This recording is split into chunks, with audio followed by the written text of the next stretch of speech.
Me quedé mirando a papá. Muertos, mostramos el espacio que verdaderamente ocupamos en el mundo y es muy pequeño.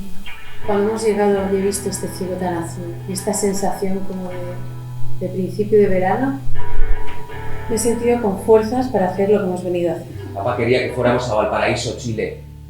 No que viniéramos al Hotel Valparaíso en la provincia de Almería. Y que allí brindásemos con un pisco sour, no con un mojito barato, globalizado. Perdona, ¿te estás saludando el camarero? No. Valparaíso. Qué bien te quedan las gafas, Gloria. Cuanto más grandes, mejor te quedan. Y ahí, justo en ese momento, he visto pasar toda mi vida por delante. Toda mi vida, pero no mi vida, no. Toda mi vida reprimida. Nos vamos. Que sí. Eso no se lo cuento a nadie. ¡Que no es rabia! No vamos a ir a Valparaíso. No podemos cumplir lo que prometimos. Esta noche, cuando él se ha ido, y la feria giraba a mi alrededor, ahí lo he visto claro.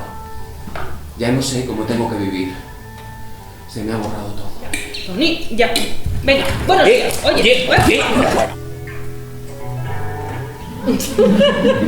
¿No vas nada aquí o qué? ¿Sabes por qué tengo cáncer? Porque no he sabido vivir.